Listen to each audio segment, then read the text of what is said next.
aux familles. Et je voudrais aussi donner l'assurance que le gouvernement sera à leur côté, aussi bien dans la lutte contre les inondations, mais aussi sera à leur côté pour apporter toute l'assistance nécessaire. Je dois aussi préciser que nous sommes dans le cadre du dérèglement climatique, qui est un phénomène mondial, global, qui fait que de plus en plus, nous aurons des situations difficiles, soit des inondations ou des sécheresses. Nous devons rendre grâce à Dieu qui nous a honorés d'un hivernage pluvieux, malgré ces désagréments, qui permettra également cet hivernage d'avoir, au plan agricole, au plan économique, des récoltes exceptionnelles cette année. Évidemment, une eau abondante a souvent eu des conséquences aussi désastreuses sur le plan de l'assainissement. C'est pourquoi, très tôt, en 2012, j'avais lancé le programme décennal de lutte contre les inondations.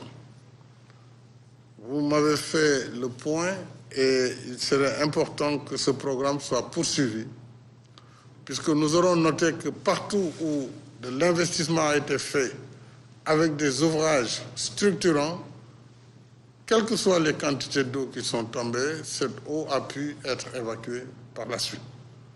Même si la pluie a été très forte et qu'elle représentait presque 3 mois de pluviométrie, partout où ces ouvrages ont été réalisés, il y a eu donc un fonctionnement régulier de ces ouvrages.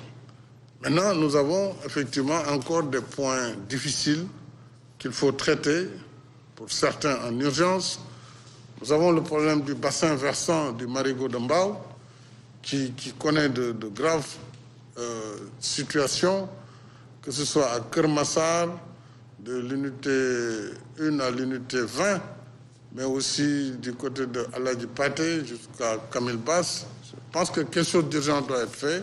Et je me réjouis déjà que les sapeurs-pompiers ainsi que l'ONAS et tous les services de l'État sont déjà à pied d'œuvre et nous allons mobiliser des ressources tout à fait nouvelles pour que ce travail soit fait, mais aussi dans les régions, puisque dans les régions, nous avons noté également beaucoup de pluie qui a été enregistrée, et des dégâts importants parfois, que ce soit à Sokone, à Palmarin, à Khombol et dans d'autres localités du Djolof. Partout, nous avons eu, à Ranérou, nous avons eu de fortes pluies, mais le dispositif est mis en place. Les 14 gouverneurs, les préfets, sous-préfets, toute l'administration des sapeurs-pompiers au niveau national, l'armée au besoin, tout le monde sera mobilisé pour venir à bout de ces eaux stagnantes ou ruisselantes et qui ont fait beaucoup de dégâts. Alors, pour accompagner ces efforts, j'ai décidé de mettre en place un budget d'urgence de 10 milliards de francs CFA, dont les 3 milliards serviront d'appui direct aux populations sinistrées sur la base des rapports des gouverneurs, préfets et sous-préfets en relation avec les maires qui sont dans leur localité.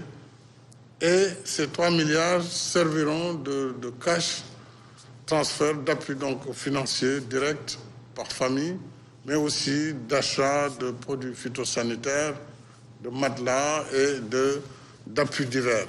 Mais aussi, il y aura une partie vivre pour des familles qui ont aussi perdu jusqu'à leur ration mensuelle. Et les 7 autres milliards, justement, serviront à accompagner les services des sapeurs-pompiers, de l'ONAS et de l'achat de matériel supplémentaire pour en tout cas l'évacuation des eaux de pluie. Le gouvernement va présenter prochainement la situation du plan décennal de lutte contre les inondations et surtout un nouveau schéma pour que des financements complémentaires soient trouvés afin de boucler ce programme décennal. Donc, à cette occasion, certainement, toutes les informations seront mises à la disposition des populations.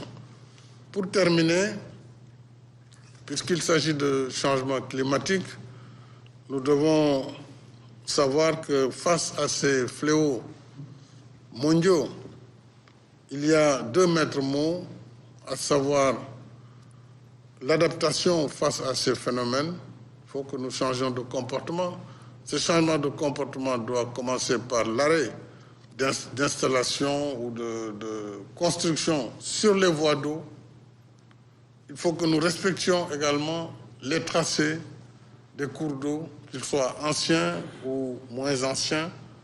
Et il nous faut aussi faire de l'atténuation, atténuer les impacts. C'est un peu les réponses que nous apportons.